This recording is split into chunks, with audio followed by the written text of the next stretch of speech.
ассалому алайкум бинандаҳои гиромӣ. барномаи тиловати ахборро мустақиман аз студияи марказии телевизиони Тоҷикистон маъзуратон мегардонем. дар студия бо шумо ҳамрази Абдулмаҷид. шарҳи пурраи хабарҳо.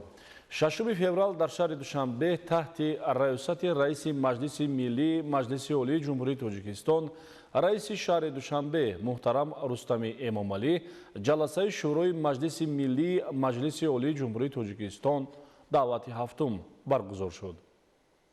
тибқи рӯзнома дар ҷаласа 32 масъала баррасӣ гардид. аъзои шӯрои Маҷлиси Миллӣ бо тартиби муқаррар гардида Қонуни Ҷумҳурии Тоҷикистон дар бораи истифодаи маблағҳои фонди захиравии Бонки Миллии Тоҷикистон ки дар шакли мукаммал қабул гардидааст, инчунин як қатор қонунҳои Ҷумҳурии Тоҷикистонро дар бораи ворид намудани тағйиру иловаҳо ба кодексҳои меҳнат, манзил, иҷрои ҷазои ҷиноятӣ, ҳуқуқвайронкунии маъмурӣ, мурофиаи ҳуқуқвайронкунии маъмурӣ, об, шаҳрсозӣ ва нақлиёти автомобилии Ҷумҳурии Тоҷикистон мавриди баррасӣ қарор доданд.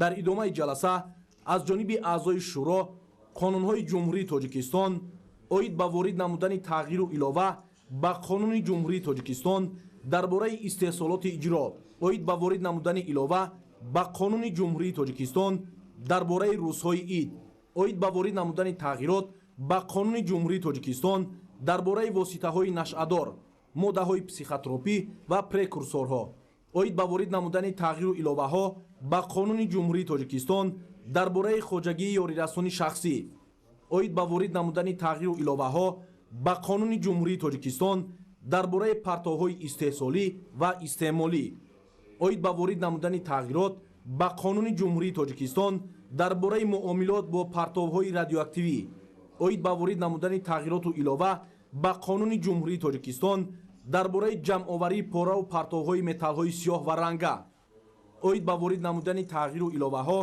ба Қонуни Ҷумҳурии Тоҷикистон дар бораи таъмини ченаки ягона, оид ба ворид намудани тағйир ба Қонуни Ҷумҳурии Тоҷикистон дар бораи Бонки Миллии Тоҷикистон, оид ба ворид намудани тағйирот ба Қонуни Ҷумҳурии Тоҷикистон дар бораи муомилоти маводи таркандаи таъиноти гражданӣ, оид ба ворид намудани тағйиру иловаҳо ба Қонуни Ҷумҳурии Тоҷикистон дар бораи хариди давлатӣ, оид ба ворид намудани тағйироту илова ба Қонуни Ҷумҳурии Тоҷикистон дар бораи металлҳои қиматбаҳо ва сангҳои қиматбаҳо ва оид ба ворид намудани тағйиру иловаҳо ба Қонуни Ҷумҳурии Тоҷикистон дар бораи рамзҳои давлатии Ҷумҳурии Тоҷикистон муҳокима карда шуданд. тибқи рӯзномаи ҷаласа аъзои шӯро пешниҳодҳои президенти Ҷумҳурии Тоҷикистонро дар бораи бозхонд ва интихоб намудани судяҳои суди олӣ ва суди олии иқтисодӣ баррасӣ карданд. ҳамчунин оид ба ҳисоботи прокурори генералии Ҷумҳурии Тоҷикистон дар бораи ҳолати назорати риояи дақиқ ва иҷрои якхелаи қонунҳо дар ҳудуди Ҷумҳурии Тоҷикистон дар соли 2025 қарори дахлдори шӯрои Маҷлиси Миллӣ қабул гардида бо тартиби муқаррар гардида барои баррасӣ ба иҷлосияи панҷуми Маҷлиси Миллӣ пешниҳод карда шуд.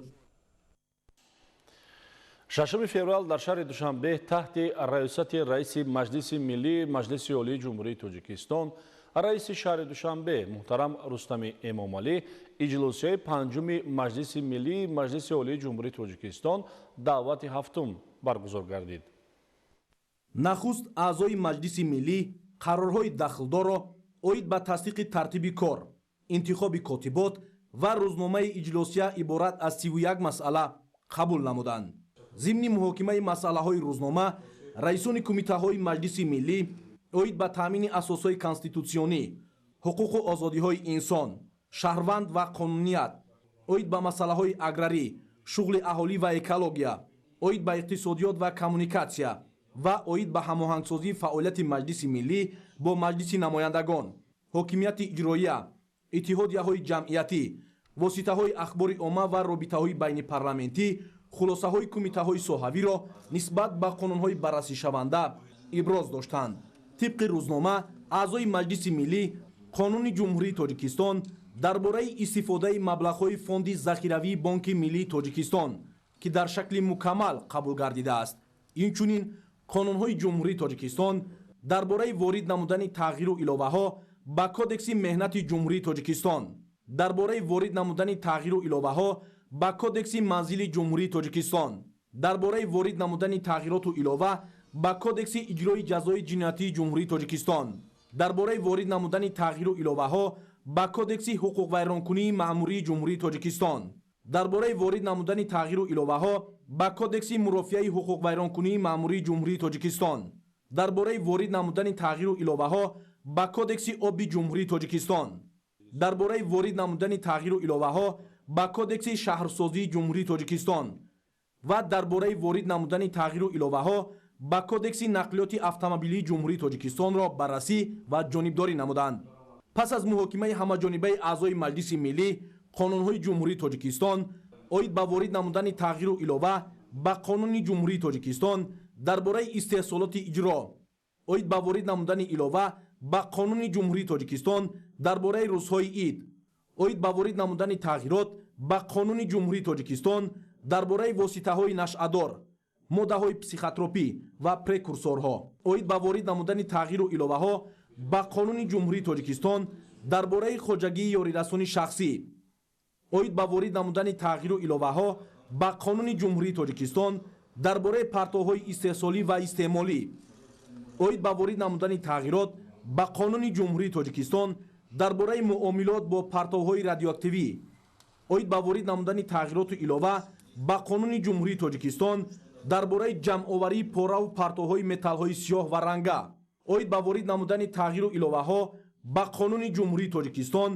дар бораи таъмини ченаки ягона оид ба ворид намудани тағйир ба қонуни ҷумҳурии тоҷикистон дар бораи бонки миллии тоҷикистон оид ба ворид намудани тағйирот ба қонуни ҷумҳурии тоҷикистон дар бораи муомилоти маводи таркандаи таъиноти гражданӣ оид ба ворид намудани тағйиру иловаҳо ба қонуни ҷумҳурии тоҷикистон дар бораи хариди давлатӣ оид ба ворид намудани тағйироту илова ба қонуни ҷумҳурии тоҷикистон дар бораи металлҳои қиматбаҳо ва сангҳои қиматбаҳо ва оид ба ворид намудани тағйироту илова ба қонуни ҷумҳурии тоҷикистон дар бораи рамзҳои давлатии ҷумҳурии тоҷикистон ҷонибдорӣ ёфтанд.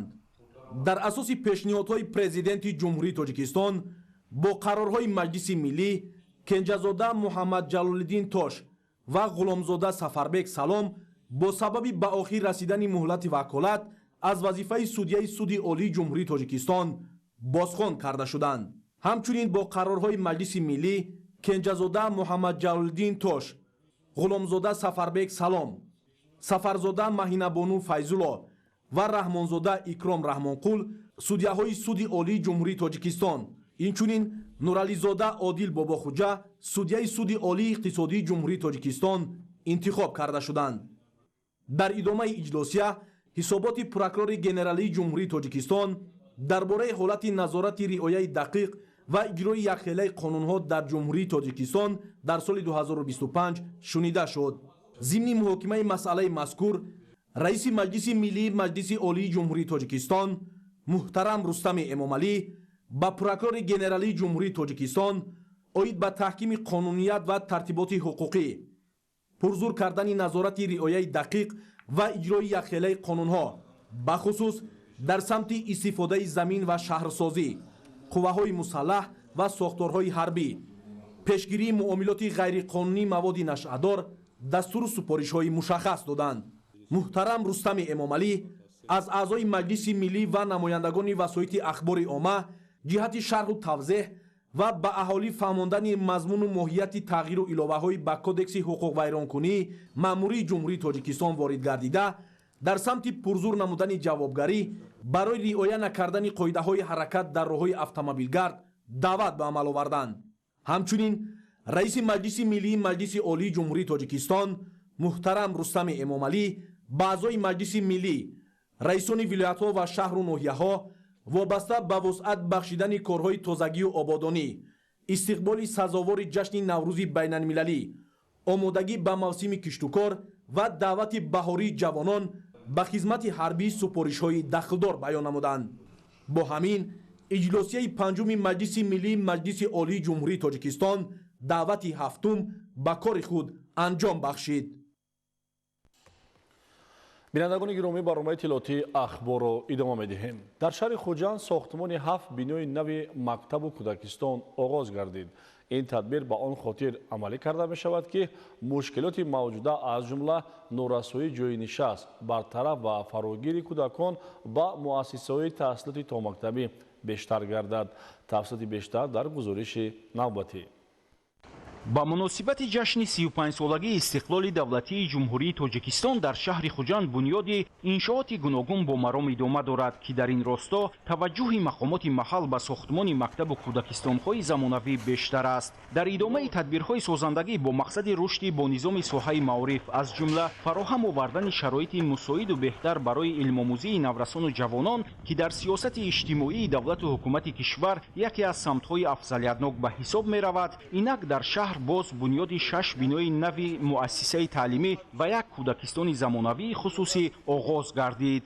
бинои литсеи физикӣ математикии рақами 1, муассисаҳои таҳсилоти миёнаи умумии рақами 11 ва 12 дар марказ, мактабу кӯдакистони хусусии ҷамъияти дорои масъулияти маҳдуди мақсади нек дар маҳаллаи 14-уми шаҳри Хуҷанд бунёд карда мешаванд. бунёди як мактаби нави дигар дар маҳаллаи 26 оғоз гардид, ки барои таҳсили 3000 хонанда дар 2 баст пешбинӣ шудааст. бунёди биноҳои нави мактабу кӯдакистонҳоро соҳибкорони ватанӣ ба уҳда доранд. бинои литсеи физики математикӣ ба номи академияи муҳаммад осими шаҳри Хуҷанд, ки соли 1946 сохта ба истифода дода шудааст, аз нав бунёд карда мешавад. бинои нав барои 3000 нафар хонандагон дар 2 баст ба нақша гирифта шудааст. зимни муаррифии лоиҳаи биноҳои нави таълимии муассисаи таҳсилоти миёнаи умумии рақами 11 ва муассисаи таҳсилоти миёнаи умумии рақами 12 таъкид гардид, ки иншооти сохташаванда аз 5 ошёна иборат буда, дар давоми 2 соли оянда бо инобат гирифтани толори варзишӣ, ошхона ва дигар иншооти ёрирасон мавриди баҳрабардорӣ қарор дода мешаванд. муассисаи таҳсилоти миёнаи умумии рақами 12 шаҳри Хуҷанд дар маркази шаҳр воқеъ аст ва он барои 1200 нафар хонанда дар 2 баст пешбинӣ шудааст. аз сабаби он ки сол ба сол шумораи аҳолӣ дар шаҳр зиёд шуда истодааст ва зарурати он пеш омадааст, ки барои хонандагон ҷойҳои таҳсил омода карда шавад. аз навсозии бинои муассисаамон ба назар гирифта шудааст. бо мавриди баҳрабардорӣ қарор гирифтани иншооти нави соҳаи маорифхоса биноҳои нави таълимӣ дар шаҳри Хуҷанд дар маҷмӯъ дар 2 баст барои бештар аз 15000 хонанда шароити хуби таҳсил фароҳам меояд. бинои нави муассисаи таҳсилоти миёнаи умумии рақами 11 шаҳри Хуҷанд дар давоми 2 сол аз тарафи соҳибкорон сохта ба истифода дода мешавад. ҳамзамон дар шаҳри Хуҷанд бинои нави муассисаи таҳсилоти миёнаи умумии рақами 26 дар назди 3 муассисаи дигар иншооти иловагии таълимӣ ва дар маҳаллаҳои навбунёд 3 кӯдакистони замонавӣ сохтмонаш идома дорад. ёдовар мешавем, ки бинои нави муассисаи таҳсилоти миёнаи умумии рақами 26 бо маблағгузории мақомоти иҷроияи ҳокимияти давлатии вилояти Соғд сохта мешавад.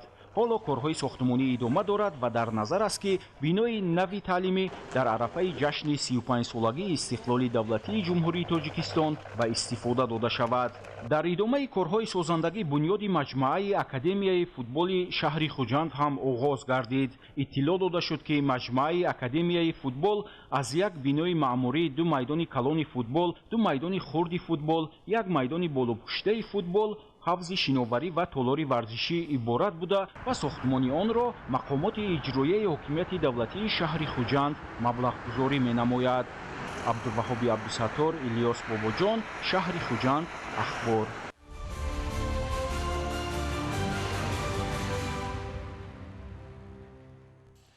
дар вилояти мухтори кӯҳистони Бадахшон барои дастгирии занон ва рушди соҳибкории 3-соле имкониятҳои мавҷуда самаранок истифода мегарданд.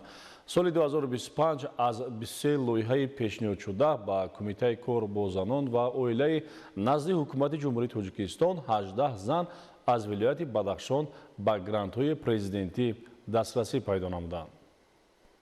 дастрасӣ ба грантҳои президентӣ барои занону бонувони вилояти мухтори кӯҳистони Бадахшон заминаи хуб барои рушду равнақ бахшидани соҳибкории хурду миёна ба ҳисоб рафта, имконияти васеъ барои афзоиши истеҳсоли маҳсулот ва таъсиси ҷойҳои навикорӣ маҳсуб меёбад. Бонувони ҳунарманди Бадахшон дар заминаи дастгириҳои пайвастаи ҳукумати кишвар бо истифода аз маблағҳои грантӣ ва қарзҳои имтиёзнок дар ташаккули соҳибкорӣ ва афзоиши истеҳсоли намудҳои гуногуни маҳсулот муваффақиятҳои худро афзун намуданд. дар вилояти мухтори кӯҳистони Бадахшон дар 3 соли охир занону бонувон соҳиби гранти президентӣ бо маблағи 1 миллиони 375 ҳазор сомонӣ гардиданд ва дар як соли 2025 бошад аз 23 лоиҳаи пешниҳод гардида 10 нафар соҳиби гранти президентӣ гардиданд ки ин ҳам бошад 1 миллиону 310 ҳазор сомониро дар бар мегирад. Ин албатта пеш аз ҳама барои рушду пешрафти ҷомеа, ҳунарҳои мардумӣ, ташкили гармхонаҳо, ташкили корхонаҳои хурду миёна, ташкили ҳунарҳои мардумӣ дар самти маҳал равона карда шудааст. яке аз бонувони фаъол ки бо дастрасӣ ба гранти президентӣ дар рушди соҳибкорӣ муваффақ шудааст Набот Додихудоева мебошад. Ин соҳибкор баъди ташкили корхонаи бандубасти меваи хушк таҳти бренди Памирголд фаъолияти пурсамар дорад. Дар корхонаи мазкур меваҳои Бадахшон аз ҷумла тут баъди хушконидан коркард ва бандубаст гардида ба бозорҳои дохиливу хориҷӣ пешкаш мегардад. Соли 2025 маҷмӯи маҳсулоти истеҳсол намудаи ин корхона беш аз 2 тоннаро ташкил дод ки харидорони зиёдро пайдо намуд. ҷадидами Насим бо коркарди меваи хушк машғул аст ва аз соли 2024 то ин ҷониб мо бо коркарди асосан тут ва бо иловаи дигар меваҳо ва тухмҳо сару кордор ҳастем. маҳсулоти мо имрӯз дар мағозаҳои шаҳри Хорӯх, мағозаҳои районҳои вилоят ва дар шаҳри Душанбе ба мардум пешкаш шуда истодаанд. дар корхонаи бандубасти меваи хушк 8 нафар ба кор фаро гирифта шуда маҳсулоти аз ҷиҳати экологӣ тозаро коркард менамоянд. Ин бонуи соҳибкор асоси муваффақияти худро аз дастгириҳои давлату ҳукумати кишвар унвон намуда иброз медорад ки бо истифода аз имконоти мавҷуда талош менамояд ки маҳсулоти корхонаро ба бозорҳои Россия ва Чин пешниҳод намояд.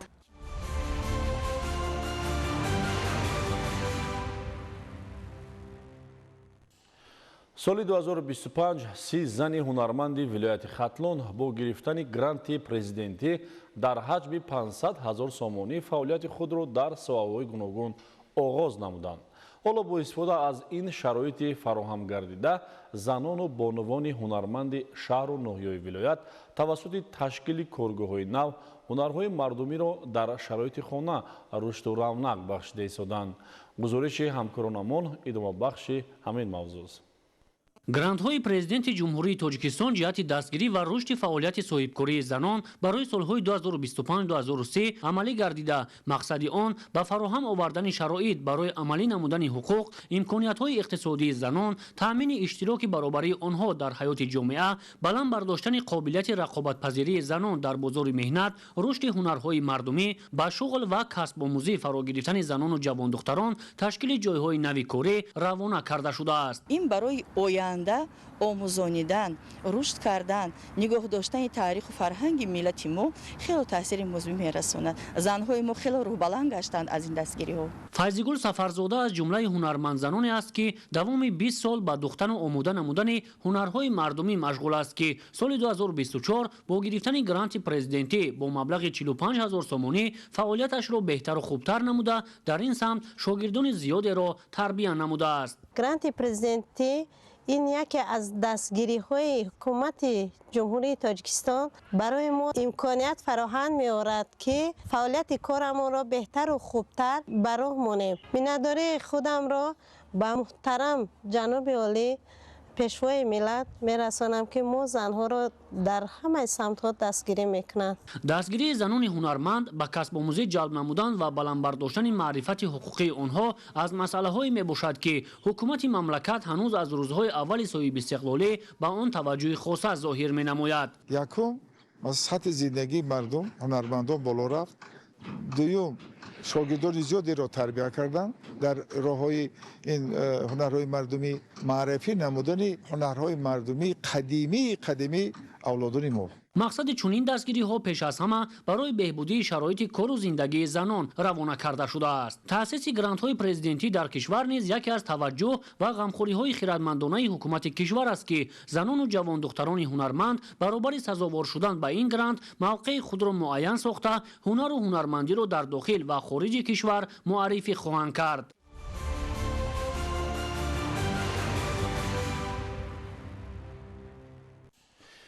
بینندگان گرامی، این بود برنامه اطلاعاتی اخبار. سعادتمند و سربلند بمانید. خیر.